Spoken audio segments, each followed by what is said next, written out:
जानलेवा कोविड-19 इस महामारी से बचने और उसे हराने के लिए भारत सरकार द्वारा अनेकों प्रयास किए जा रहे हैं और उसी के साथ लगातार कई रिसर्च किए जा रहे हैं ताकि कोरोना वायरस को भारत मात दे सके। हाल ही में प्लाज्मा थेरेपी को लेकर ये बात चल रही है कि प्लाज्मा थेरेपी कहीं न कहीं कोरोना के संक्रमण को रोकने में सहायता पूर्वक है। तो बहुत से लोगों को इससे संबंधित मन में ये सवाल बार बार उठ रहे हैं कि आखिर प्लाज्मा थेरेपी होती क्या है और प्लाज्मा कौन कौन डोनेट कर सकता है। तो इससे संबंधित जानकारी लेने के लिए BS क्राइम इंडिया न्यूज की टीम ने डॉक्टर अपर्णा जक्कल इनसे मुलाकात की, जिसमें उन्होंने प्लाज्मा से संबंधित कुछ जानकारियाँ दी। आइए देखते हैं कि क्या बताया डॉक्टर जक्कल ने प्लाज्मा थेरेपी के बारे में। प्लाज्मा थेरेपी के बारे में हमें टीवी से वगैरह काफ़ी लोगों से ये प्रश्न आ रहा है कि प्लाज्मा थेरेपी क्या होता है, व्हाट इज़ प्लाज्मा। तो प्लाज्मा क्या है कि हमारे बॉडी में जो खून रहता है, जो ब्लड रहता है, उसको हम होल ब्लड बोलते हैं। अब ये होल ब्लड में क्या है, दो पार्ट रहते हैं। एक तो है सेल्यूलर पार्ट, सेल्स, जिसमें RBC है, रेड ब्लड सेल है, वाइट ब्लड सेल है, प्लेटलेट है। तो ये हो गया सेल्यूलर पार्ट। और बाकी जो फ्लूइड पार्ट रहता है, यानी पानी जो रहता है ब्लड में, उसको हम प्लाज्मा बोलते हैं। अब ये प्लाज्मा में क्या रहता है, तो ये प्लाज्मा में कोएगुलेशन फैक्टर्स रहते हैं, मतलब जो हमारे खून को पतला रखते हैं, या जैसे हमें कोई जख्म होती है या कोई कट जाता है तो जैसे ब्लीडिंग होता है तो वो तुरंत रुक जाता है, तो वो प्लेटलेट के वजह से रुकता है।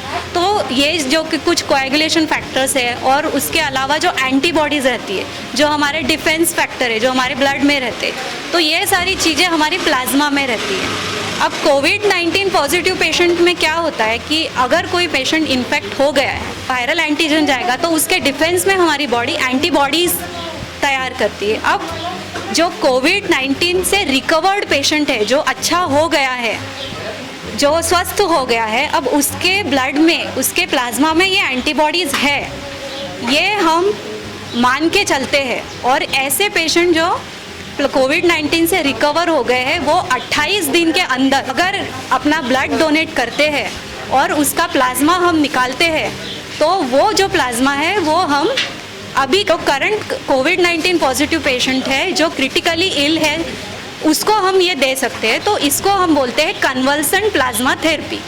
मतलब पुराने जो रिकवर्ड कोविड-19 पेशेंट है, उसका प्लाज्मा निकाल के हम नए जो सीवियर पेशेंट है, जो क्रिटिकली इल पेशेंट है, उसको दे के हम उसके ट्रीटमेंट में सहायता करते हैं। तो इसे बोलते हैं प्लाज्मा थेरेपी। अभी लोगों को बहुत सारी शंकाएं हैं इसमें कि नॉर्मल पेशेंट का प्लाज्मा दे सकते हैं क्या, तो नहीं। नॉर्मल पेशेंट का प्लाज्मा से कोविड-19 पेशेंट को कोई फ़ायदा नहीं होने वाला। और ये जो है ये सेंटर में अवेलेबल नहीं रहेगा। इसके लिए एक प्लाज्मा फेरेसिस करके एक सेपरेट मशीन आती है। उसमें क्या होता है कि जो भी रिकवर्ड पेशेंट रहेगा उसको ब्लड बैंक में बुलाएंगे, उसको एक प्लाज्मा फेरेसिस की मशीन रहती है, उससे उसको अटैच करेंगे। उसके बॉडी से जो ब्लड निकलेगा बाहर, वो एक ट्यूब्स में सेपरेट होता है। एक ट्यूब में प्लाज्मा चला जाएगा और एक ट्यूब में रेड सेल्स चले जाएंगे, और वो जो रेड सेल्स है वो वापस पेशेंट के बॉडी में जाते हैं। सिर्फ पेशेंट का प्लाज्मा एक्सट्रैक्ट होता है। तो इस तरह से ये प्लाज्मा बाहर निकाल के फिर हम जो भी ज़रूरतमंद है group wise, blood group wise, हम जो सीवियरली इल कोविड पॉजिटिव पेशेंट है उसको हम दे सकते हैं। तो इस तरह से प्लाज्मा थेरेपी ये होती है। लेकिन ये थेरेपी का इफ़ेक्ट कितना है, क्या है, ये सारी स्टडीज़ अभी भी अंडर ट्रायल है। तो इसके बारे में, इसका इफ़ेक्ट एक्चुअल कितना होगा, क्या होगा, इसके बारे में अभी भी हमें पूरी जानकारी नहीं है। और ये प्लाज्मा थेरेपी चालू करने के लिए हमें काफ़ी सारे प्रोटोकॉल फॉलो करने हैं।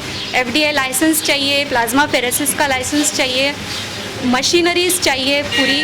और सबसे पहले तो एक अच्छा रिकवर्ड कोविड-19 पॉजिटिव पेशेंट चाहिए, वो भी 28 दिन के अंदर, कि जो वॉलंटरीली डोनेट करने के लिए रेडी रहे। तो इसी पेशेंट का हम ले सकते हैं और सीवियरली इल पेशेंट को दे सकते हैं। BS क्राइम इंडिया न्यूज की रोजाना ताजा खबरों के लिए YouTube channel, website, Facebook, Twitter, Instagram पर लाइक, शेयर और कमेंट करें। साथ ही YouTube चैनल को सब्सक्राइब कर बेल आइकन दबाना न भूलें। Google Play Store से BS क्राइम इंडिया न्यूज की ऐप को डाउनलोड कर रोजाना ताजा खबरों के लिए हमसे जुड़े रहें।